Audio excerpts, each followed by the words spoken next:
Assalamualaikum warahmatullahi wabarakatuh. Salah satu keinginan umat Islam, khususnya jamaah haji, adalah mengunjungi Masjid Nabawi di kota Madinah. Bukan karena dekorasinya yang indah, bukan karena luasnya, bukan karena megahnya bangunannya, bukan karena indahnya, tetapi Masjid Nabawi itu memiliki jejak sejarah Rasulullah. Masjid Nabawi itu dibangun Rasulullah pada tahun pertama saat beliau hijrah ke Madinah. Beliau tinggal tepat di samping Masjid Nabawi yang dibangunnya. Masjid yang dibangunnya dengan ukuran 30 kali 35 meter itu dibangun secara sederhana.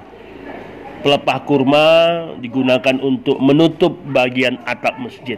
Selama 10 tahun Nabi berdakwah di kota Madinah, maka Masjid Nabawi inilah sebagai pusat sentral segala kegiatan Nabi. Tempat berdakwah, tempat membina umat, membangun ekonomi, mengatur strategi, menerima tamu-tamu penting dan sebagainya.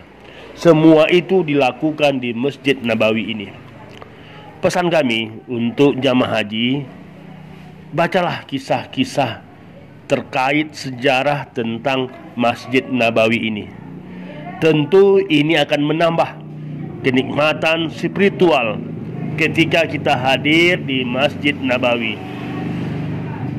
Ada taman surga atau raudhah di Masjid Nabawi itu, tempat yang selalu menjadi rebutan jamaah haji.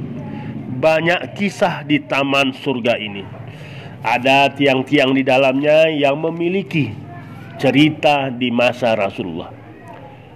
Ada makam Rasulullah serta para sahabat beliau, Khalifah Abu Bakar dan Khalifah Umar, yang dulunya adalah rumah Rasulullah SAW. Di samping itu ada beberapa pintu di Masjid Nabawi yang memiliki kisah tersendiri, yang menambah kenikmatan kita sebagai jamaah haji untuk mengenal Masjid Nabawi ini. Ada pintu Jibril namanya, karena malaikat Jibril turun dengan membawa wahyu kepada Rasulullah melalui pintu ini. Ada pintu An-Nisa atau pintu perempuan, di mana pintu ini Rasulullah berpesan bahwa pintu masuk ini spesial untuk wanita ketika masuk ke Masjid Nabawi.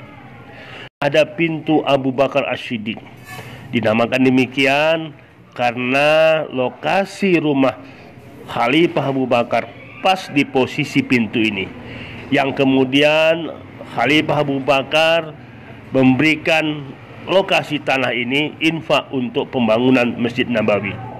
Tentu masih banyak lagi pintu-pintu di Masjid Nabawi ini yang memiliki kisah terkait dengan perjalanan Islam di kota Madinah. Jamaah haji yang kami muliakan, sekali lagi bacalah kisah-kisah sejarah terkait dengan Masjid Nabawi ini. Insya Allah ini akan menambah kenikmatan saat kita menikmati Masjid Nabawi. Semoga informasi ini bermanfaat buat kita semua. Assalamualaikum warahmatullahi wabarakatuh.